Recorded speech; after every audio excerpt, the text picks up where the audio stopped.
시편 118편 5절.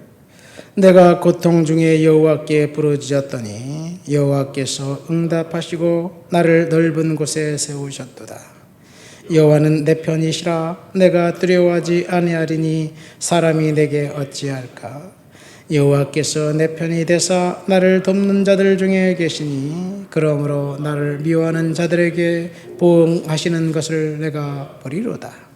여호와께 피하는 것이 사람을 신뢰하는 것보다 나으며 여호와께 피하는 것이 고관들을 신뢰하는 것보다 낫도다. 먼나라가 나를 에워쌌으니 내가 여호와의 이름으로 그들을 끊으리로다. 그들이 나를 에워쌌으니 내가 여호와의 이름으로 그들을 끊으리로다. 그들이 벌들처럼 나를 에워쌌으나 가시던 불같이 다 없어졌나니 내가 여호와의 이름으로 그들을 끊으리로다. 너는 나를 밀쳐 넘어뜨리려 하였으나 여호와께서 나를 도우셨도다. 여호와는 나의 능력과 찬송이요 또 나의 구원이 되셨도다. 아멘. 시편 118편 말씀은 저자의 이름이 나와 있지 않습니다. 저자의 이름이 나와 있지 않은 것으로 볼 때 아마 제2성전 시기 성전에서 예배 성가대 대원으로 유급 성가대원으로 봉사했던 아삽 자손이나 고라 자손 중 누가 기록한 것이 아닌가 생각됩니다. 또 시편 118편은 제4권인 것을 볼 때 고라 자손과 아삽 자손 중 누군가가 될 것 같습니다. 우리가 읽지는 않았지만 1절과 마지막 절 말씀 보면 수미상관으로 이렇게 동일한 구절로 기록되어 있습니다. 여호와께 감사하라. 저는 선하시며 그의 인자하심이 영원하미로다. 하나님께 감사하는 사람들에게 하나님께서 이제 은혜 주시고 공급해 주시고 지켜주신다는 그런 고백을 하고 있어요. 시인의 고백은 얼마나 답답한 삶을 살고 있는지 10절부터 14절 말씀 보니까 문나라가 나를 에워쌌으니 내가 여호와의 이름으로 그를 끊으리로다. 그들이 나를 에워싸고 에워쌌다. 그들이 벌들처럼 나를 에워쌌다. 너는 나를 밀쳐 넘어뜨리려 하였으나 여호와께서 나를 도우셨다. 그런 고백을 한 걸 볼 때 뭔가 지금 답답한 그런 상황, 풀리지 않는 상황, 괴로운 상황 가운데 있는 것이 아닌가 생각됩니다. 답답한 상황, 괴로운 상황, 풀리지 않는 상황, 그런 상황 속에서 시인이 하나님 앞에 감사하겠다고 고백하면서 우리가 읽은 5절부터 몇 가지 하나님 앞에 고백하고 있습니다. 5절 말씀 보세요. 내가 고통 중에 여호와께 부르짖었더니 여호와께서 나를 응답하시고 넓은 곳으로 인도하셨다. 고통 중에 부르짖었더니 라는 말입니다. 이 시편 118편을 더 이상 누군가 익명의 저자의 고백이 아니라 저와 여러분들의 고백이라고 생각하면서 하나님 앞에서 읽어보면서 하나님 앞에 우리의 신앙을 이 시인처럼 고백하게 되시기를 예수님의 이름으로 축원드립니다.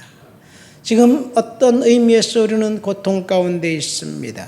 때때로 절망이 우리를 엄습하고 그리고 낙심이 우리를 좌절하게 만들지만 그렇지만 시인의 고백처럼 여호와께서 고통 중에 부르짖고 기도하는 저와 여러분들의 기도를 들으시고 응답해 주실 줄을 믿습니다. 우리가 무슨 일을 당하든지 하나님의 섭리 가운데 있는 것만큼은 사실인 것 같습니다.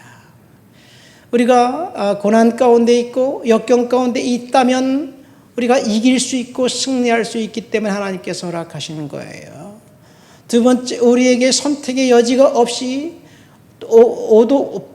오롯이 감당해야만 한다면 그것은 저주가 아니라 오히려 은혜라는 사실을 하나님 앞에 고백하시기를 예수님의 이름으로 축원드립니다.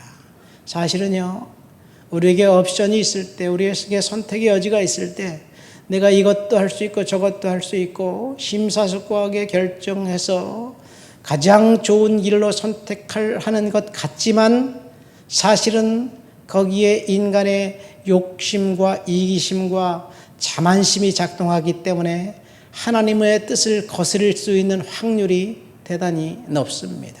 물론 우리가 하나님 앞에 기도하고 세심하게 결정해서 실수하지 않을 수도 있겠지요. 그러나 우리가 결정한다면 사실은 하나님의 뜻을 거스를 수 있는 확률도 대단히 높습니다. 왜 그래요? 하나님을 먼저 생각하기보다는 자신의 편함과 안일함을 생각하기 때문에 그렇습니다. 우리는 헌신과 희생보다는 평안함과 안락과 쾌락함과 그 품위를 유지하는 그쪽으로 항상 생각하게 되어 있어요. 그래서 선택의 여지가 우리에게 있다면 하나님의 뜻보다는 우리의 뜻이 앞설 수 있습니다. 그러나 우리에게 선택의 여지가 없다면 어떻게 되나요? 선택의 여지가 없다면 그것은 하나님이 우리를 완벽하게 인도하시는 과정이라고 믿으시기를 예수님의 이름으로 축원드립니다. 요셉은 선택의 여지가 없었습니다. 왜요? 자기가 원하지 않았는데 감옥에 가게 됐거든요. 다른 사람이 그를 모함해서 감옥에 갔습니다.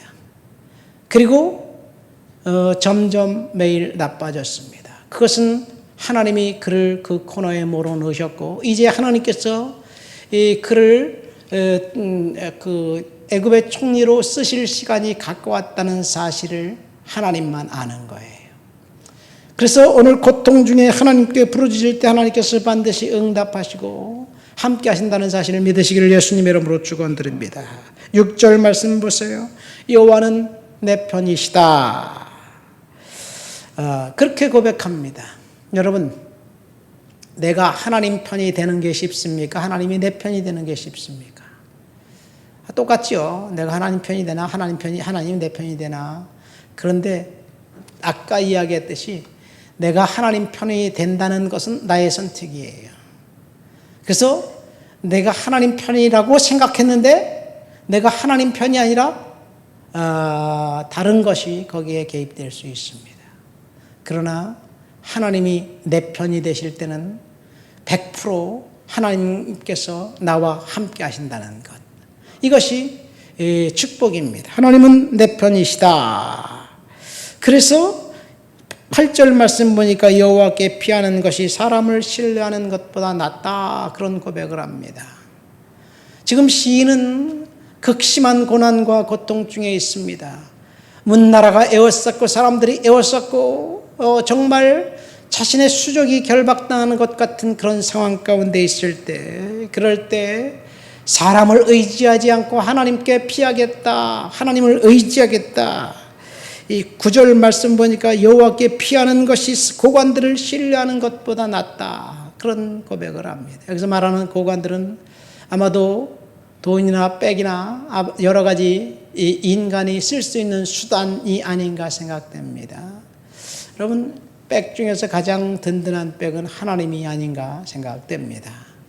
하나님은 저와 여러분들의 백이 되십니다.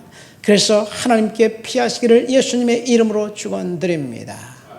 시인은 지금 고난 가운데 있습니다. 극심한 환난과 역경 가운데 있습니다. 뭔지 모르게 에워싸여 있습니다. 그런 상황 속에서도 하나님께 감사하겠다고 고백하면서 하나님이 내 편이시라는 고백, 하나님께 피하겠다는 고백, 하나님이 그 고난 중에 있는 자신의 기도를 들어주시고 응답해 주신다는 고백, 그 고백이 오늘 나의 고백, 여러분들의 고백이 되시기를 예수님의 이름으로 축원드립니다. 하나님은 나와 함께 하십니다. 하나님은 여러분들과 함께 하십니다. 비록 우리가 수족이 결박당한 것 같은 상황 속에 이제 선택의 여지가 없는다 할지라도 하나님께서 우리들을 가장 바른 길로 인도하고 계시다는 사실 믿으시기를 예수님의 이름으로 축원드립니다.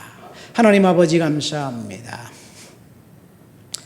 하나님은 내 편이시라. 내가 환난 중에 여호와께 부르짖었더니 나에게 응답하셨다. 여호와께 피하는 것이 사람들을 의지하고 구관들을 신뢰하는 것보다 낫다는 고백. 그 고백이 성경에 있는 그 문자가 아니라 오늘 내 삶에 확실히 적용되는 나의 입술의 고백이 되게 도와 주시옵소서. 하나님은 내 편이 되심을 감사합니다. 내가 하나님께 피하고 하나님을 의지하며 믿음으로 살겠습니다. 예수님의 이름으로 기도합니다. 아멘.